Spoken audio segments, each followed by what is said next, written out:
सुप्रभात विद्यार्थियों। हम डॉक्टर राजेंद्र मोहन भटनागर द्वारा रचित रक्तध्वज नाटक के विषय में चर्चा कर रहे थे। इससे पूर्व के व्याख्यान में हमने संक्षेप में नाटककार डॉक्टर राजेंद्र मोहन भटनागर जी का संक्षिप्त परिचय और रक्तध्वज नाटक के प्रारंभ में इस नाटक की विषय वस्तु जो एक ऐतिहासिक घटनाक्रम पर आधारित है उसके विषय में उनके जो विचार हैं उनसे हम अवगत हुए थे, जिसमें नाटककार डॉक्टर राजेंद्र मोहन भटनागर जी ने बताया था कि ये नाटक जो है भील जाति पर आधारित है और भीलों का नेतृत्व गोविंद गिरी नाम के एक महानायक कर रहे थे, जो अद्भुत जीवट के धनी, सरल और संत प्रवृत्ति के थे।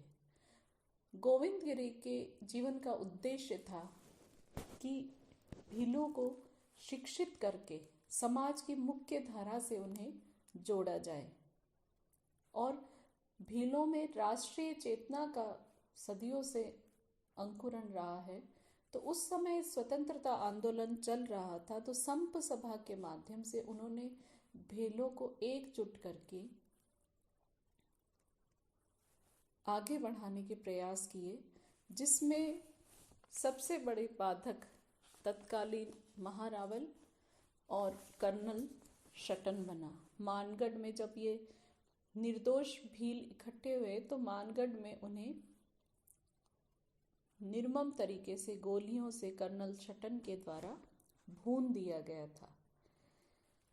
इसी विषय वस्तु को लेकर के, कथानक को लेकर के ये रक्तध्वज नाटक रचा गया है। आज इसी रक्तध्वज नाटक के बारे में हम विस्तार से चर्चा करेंगे, इसका अध्ययन करेंगे। नाटक के प्रारंभ में सबसे पहले जो मुख्य बात होती है नाटक की होती है वो होता है उसकी कथा वस्तु। और चूंकि नाटक का रंगमंच पर मंचन होता है तो उसमें पात्रों की भी बहुत महत्वपूर्ण भूमिका रहती है। इसके साथ ही देश, काल, वातावरण, भाषा शैली, उद्देश्य, ये सारे नाटक के तत्व हैं। तो सबसे पहली चीज इस नाटक की है वह है इसके पात्र। रक्तध्वज नाटक में पुरुष पात्र हैं गोविंद स्वामी, दीत्या, सुवान, रुक्काशा, गणेशा, कूरिया, पूजा, नाहर सिंह, जयसिंह, शटन, भूरिया और दौलत सिंह। अन्य पात्रों में आते सौभाग सिंह, पहला और दूसरा सयाना, ढोलकिया, सैमसन, पुजारी, अहलकार, इलियट, कुछ व्यक्ति, जज। और स्त्री पात्रों में प्रमुख स्त्री पात्र है सावंती, चीमी, राजमाता। इसका जो समय है इस नाटक का वह 19वीं सदी का पूर्वार्ध की कथा वस्तु इसमें लेखक के द्वारा उठाई गई है और सीमा, इसका स्थान जो है वह है राजस्थान।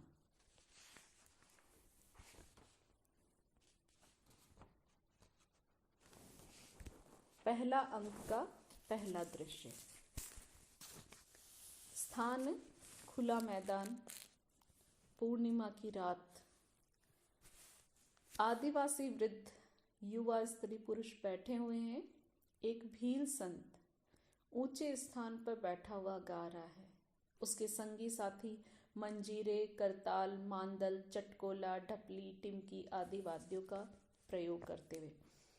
राजस्थान में इसके जो वाद्य यंत्रों के यहाँ बताया गया है, निर्देश दिया गया है नाटककार के द्वारा। तो ये बता दो कि राजस्थान में संगीत की बड़ी समृद्ध परंपरा रही है।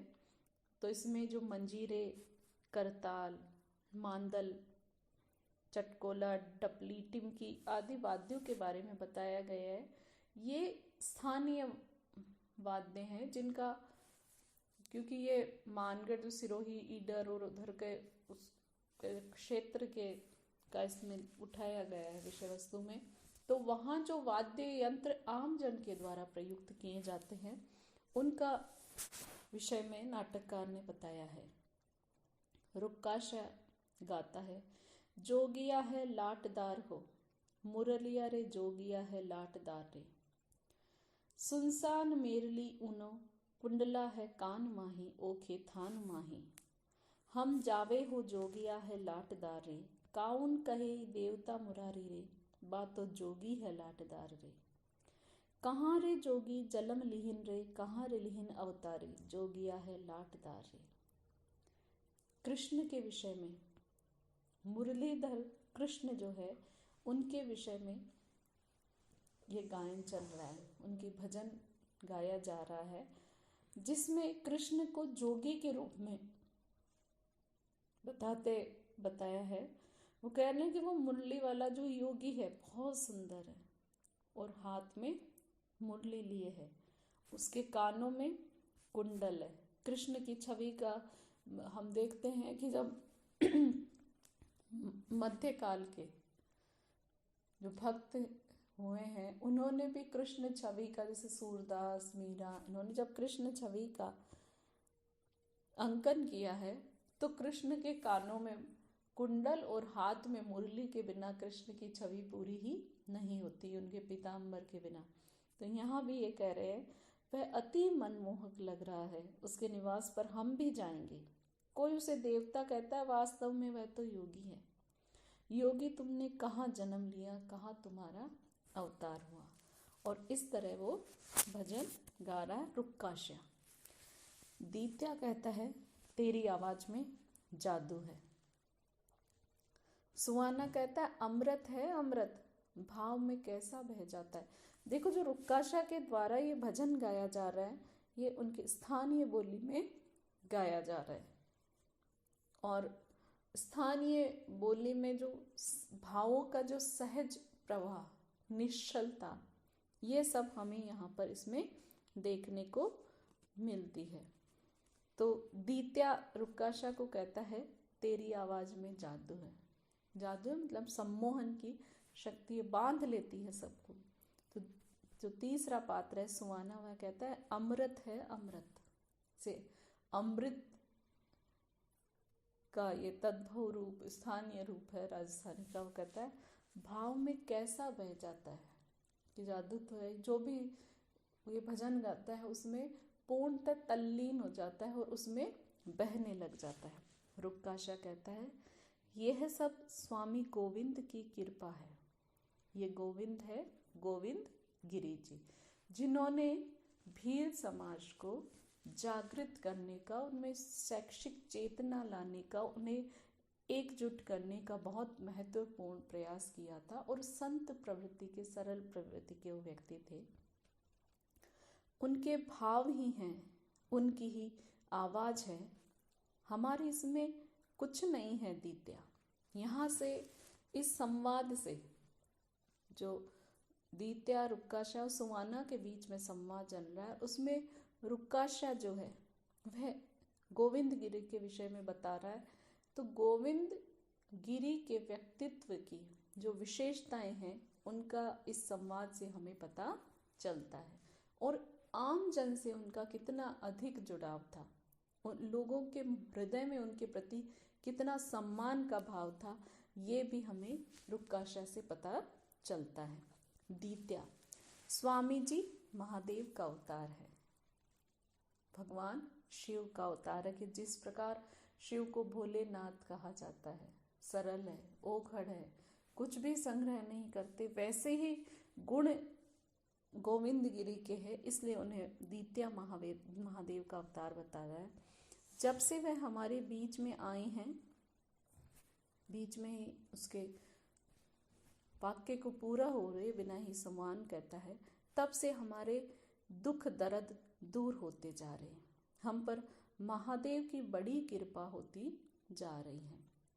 दर्द की जगह दर्द, ये स्थानीय प्रभाव बोली में। और कह रहे कि गोविंद गिरी जब से हमारे जीवन में आए, कोई तकलीफ नहीं, कोई पीड़ा नहीं, सब दूर होते जा रहे हैं। और वो मानता है कि ये भगवान शिव की हम पर सबसे बड़ी कृपा है कि वो स्वयं एक मानव का रूप धारण करके हमारे बीच विद्यमान है। द्वितीय कहता है हम सम्मान से औरों की तरह रहें, मिलकर रहें, जंगल में पशुओं की तरह क्यों रहें। ये गोविंद गिरि जी के जीवन का लक्ष्य है कि जो सदियों से उपेक्षित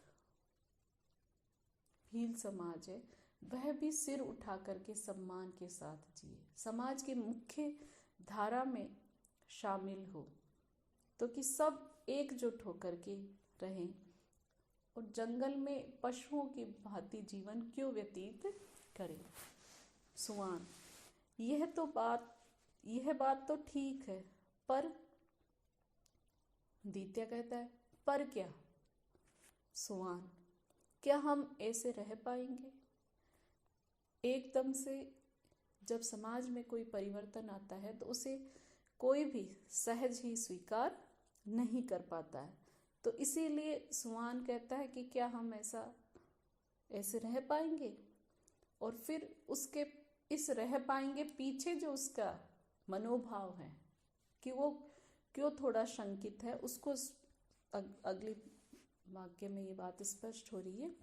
क्या ये ऊंची जाति वाले हमें बर्दाश्त कर सकेंगे, क्योंकि उनके विकास के मार्ग में अवरोध बन करके खड़े हुए ये जो लोग हैं, क्या वो हमें स्वीकार कर पाएंगे। उन जैसा रहना सहना, उठना बैठना, नेम धर्म का पालन करना, पूजा पाठ करना, सब कुछ उन जैसा, कि वो जो एक जाति बड़ी दीवार समाज में विभाजन कर रही है, खड़ी हो के दो भागों में इसको बांट रही है, तो उसको शंकित है वो अभी भी। इसलिए नहीं कि भील समाज उसके हिसाब से नहीं परिवर्तित हो सकता, उसकी शंका का कारण है कि ये उच्च वर्ण वाले हमें स्वीकार कर पाएंगे। द्वितीय कहता है मुश्किल लगता है। सुआन मुश्किल ही नहीं, डर भी लगता है।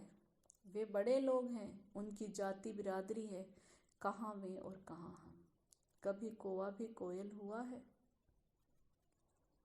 कि उनका और हमारा बराबरी नहीं हो सकती। प्रयास करो तो सब कुछ संभव है, लेकिन ये शंकित है। और इसके बीच में कि एकदम से जो परिवर्तन की बयार समाज में आती है तो सहज ही लोग उसे स्वीकार नहीं कर पाते। द्वितीय गहरी सांस लेकर सब बराबर हैं, सब बराबर यानी सब बराबर है, कोई ऊंचा नीचा छोटा बड़ा नहीं है, छोटा बड़ा कोई नहीं है। क्यों रुक्काशा काका, ठीक है ना। ईश्वर ने सबको समान रूप से जन्म देकर के भेजा है। ये वर्ग विभाजन ईश्वर का नहीं, लोगों का, इंसानों का बनाया हुआ है। तो द्वितीय कहता है कोई छोटा बड़ा नहीं है, और इसके लिए अपनी सहमति किससे लेता है, रुक्काशा से। उसको काका कह के संबोधित करता, तो इससे पता चलता है कि रुक्काशा वय में और संबंध में उनसे बड़ा है। रुक्काशा हाँ रे, पूरा चौकस। सुआन का मतलब। रुक्काशा कहता है द्वितीय ठीक कह रहा है, सबका रकत एक, रकत का रंग एक, सिर्फ लाल। रुक्काशा उनको समझाते कहता है ये द्वितीय जो कह रहा है ना वो बिल्कुल सही कह रहा है कि हम सबका जो रक्त है वह एक ही है, उसका रंग भी एक ही है, लाल। सबकी भूख प्यास एक, बड़ों को भी भूख लगती है, उच्च वर्ण वालों को तो छोटों को भी भूख लगती है, प्यास उनको भी लगती है, प्यास हमको भी लगती है। सबका दुख दर्द एक, सबकी जो परेशानियां हैं, तकलीफें हैं, किसी के कम है, किसी के ज़्यादा है, पर है तो सही एक जैसी होती है। फिर हम में उनमें फर्क क्या,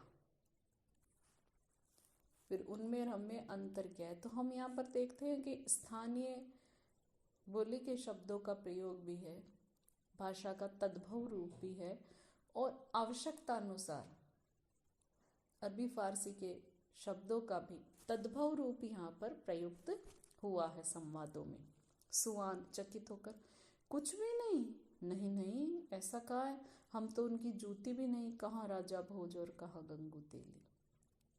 वो कहता है कुछ भी फर्क नहीं है। उसको आश्चर्य होता है कि ऐसा कैसे हो सकता है, हम तो उनकी पाँव की जूती के भी बराबर नहीं। और भाषा जो है वो मुहावरेदार है। कहावतों का भी यथास्थान यहाँ पर राजेंद्र मोहन भटनागर जी ने प्रयोग किया। वो कहते हैं कहाँ राजा भोज और कहाँ गंगू तेली, कि वो इतने बड़े, हम इतने साधारण, कभी कभी मुझे डर लगने लगता है। दीत्या कहता है क्यों रे सुमान, हम जो नहीं वह बनना चाहते, हम जो है उसके खिलाफ बगावत करना चाहते हैं। दीत्या, क्या ये कारण हमारे डर के लिए काफ़ी नहीं है? वो बताता है कि हम उनके खिलाफ जाएंगे, विद्रोह करेंगे, और जो वर्षों से उन्होंने परंपराएं बनाई हैं उनको तोड़ेंगे। तो क्या वो सहज ही स्वीकार कर लेंगे? ये उसका भय और शंका जो है वह यहाँ पर